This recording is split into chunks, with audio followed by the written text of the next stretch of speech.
Salam əziz səkkizlər, bugün sizlərlə faiz mövzusunun dim testi üzrə birinci səhifəyə aid qayda izahını verirəm. Birinci başlayaq, faiz nədir? Faiz ədədin %1 hissəsinə faiz deyilir. Yəni %1 hissəsinə faiz deyilir nə deməkdir? Yəni məsələn %5 neçə faizi deyəcəyik onda? 5 faiz. Faiz də bilirik ki, işarəsi bu formada olur. %20 dedikdə bəs 20 faiz. Yaxşı, birdən bizə verəcəklər ki, ədədi faizə çevirək. Məsələn, burada ədədi faizə çevirmək üçün qayda nədir? 100%-ə vururuq. İndi 100%-ə vururuq nə deməkdir? Məsələn, 0.4 ədədi verəcəklər, bizə deyəcəklər faizə çevir. Onda biz nə etməliyik? 100-ə vurmalıyıq. 100-ə vuranda 100-də neçə 0 var? 2 dənə. Ona görə 2 rəqəm biz vergülü çəkəcəyik sağa. O da olacaq 40. Məsələn, 3-dür 100-ə vuranda, yəni bu oldu 40%. 3 ədədini də 100-ə vuranda edəcək 300%. Aha, məsələn, 3 tam 1765 ədədin faizə çeviriksə, yenə 2 rəqəm çəkirik. Olur 376,5%. 0 %57 də ki, yenə 2 rəqəm çəkirik vergülü, olur 57%. Başqa cür, məsələn, belə də verə bilər. 10-2, bunu da yenə 100-ə vuranda, vururam 100-ə. Burada 0-dan bu 0-ın biri gedər, 2-yi də ona vuraram, edər 20%. Sonra üçüncü qaydaya gəlirik. Faizi onluq kəsrə, adi kəsrə, ədədə çevirmək üçün deyirik 100-ə bölürük. Məsələn, 40%-i onluq kəsrə, yəni də ədədə çevirmək üçün nə etməliyik? 100-ə bölürük. 40-ın vergülü haradadır uşaqlar? Burada. Mən 100-ə bölürəmsə, vergülü 2 rəqəm geri, yəni sola çəkəcəm. Onda olacaq 0.4. İndi yenə burada deyil, 2 vergül geri çəkməliyəm. Bu boşluqlara da 0 atırıq. Onda olur 0,007. Belə. Bundan başqa bir-iki nümunə də deyə bilərik. Məsələn, olsun 6%. 6%-in vergülü haradadır? Burada. 2 rəqəm geri çəkməliyəm. 1, 2. Boşluqları da 0-dan doldursaq, onda olacaq 0,6.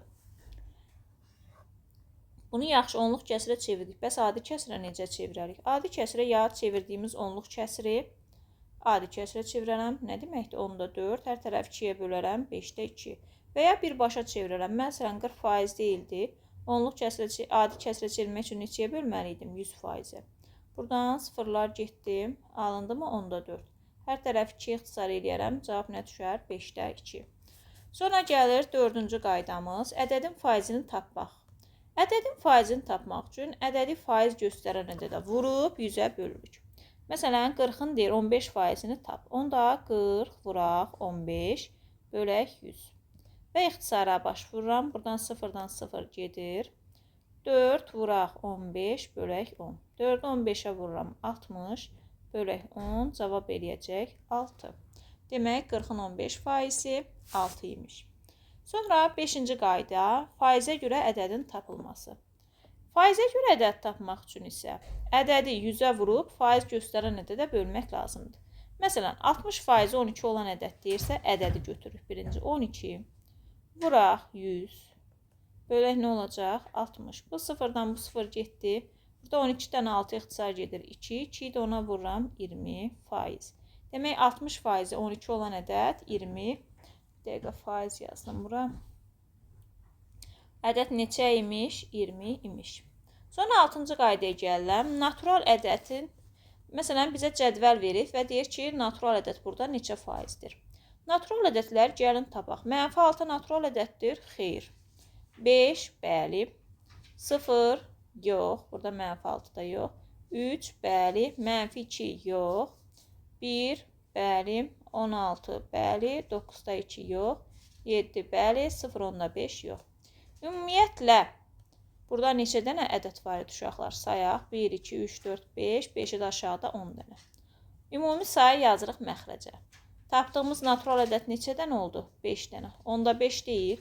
Bizə deyir neçə faizdir? Bizə demədik, ədədi faizə çevirmək üçün neçəyə vurmalıyam? 100%. Burada 0-dan 0 gedir. 5-i də ona vururam. 50%. Demək, natural ədəd cədvəlin 50%-ni təşkil edirmiş. 7-yə baxaq. Rənglənmiş hissə deyir neçə faizini təşkil edir çevrənin? Ümumi say 1, 2, 3, 4. 4 hissəyə bölünüb yazıram məxrəcə. Rənglənmiş hissə neçə dənədir? 1 dənə. Onda vururam neçə faizə? 100%. Bərabərdir. Burada 100-dən 4 ixtisar gedir 25. Biri də 25-ə vururam. Alınır 25%. Demək, çevrənin 25%-i rənglənib. Bəs bizdən soruşsalar, çevrənin neçə faizi rənglənməyib? Ümumi faiz neçə faizdir uşaqlar? 100%. 100%-dən çıxaram 25%. Bu da edər 75%-i də rənglənməmiş olar. Rənglənmiş 25%, rənglənməmiş 75%. Bundan başqa burada bir suala da toxunmaq istəyirəm. Hansı sualdır? Məsələn, bizə verəcəklər ki, A bərabərdir, BC bölək D. Və buradan bizdən soruşur ki, B-ni 6 dəfə azaltdıqda, D-ni 2 dəfə artırdıqda, C-ni də məsələn olsun 3 dəfə artırdıqda A necə dəyişər? Aha, yazırıq A bərabərdir. Necə var? Düsturumuzu yazırıq. Və keçirəm. B sürətdə deyil. Həmişə artır deyəni öz yanına yazırıq. Azal deyəndə qonşusuna. Qonşusu nə deməkdir? Yəni, məsələn, B-nin qonşusu burada D sayılır. Yəni, belə deyim, eyni mərtəbədə olanlar bir-birindən qonşu sayılmır. Biri yuxarıda, biri aşağıda olmalıdır. Məsələn, B-ni 6 dəfə azalt deyirsə, mən 6-yı B-nin yanına yazaram. Xeyr, aşağıya yazaram. Yazdım, bura 6. D-ni 2 dəfə artır. Artır deyirsə, yanına yazacağım. Burada C-ni 3 dəfə artır. Bunu da C-nin yanına yazdım. Yazdım və ixtisara baxıram. Buradan 3-dən 6 ixtisar gedir, 2 qalır. Və cavab alınır BC. Rəqəmləri bir-birinə vuram. 2 dəfə 2, 4, D. İndi əvvəlcə BC böl 4 idi. BC böl D idi. İndi BC böl 4 dənə D oldu. 4 rəqəm harada alındı? Məxrəcdə.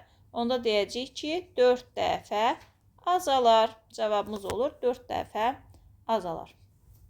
Belə uşaqlar, sağ olun, faiz mövzusunun 9-cu sinif üzrə ikinci hissəsinə də gələn dərs izahını verəcəm. Sağ olun.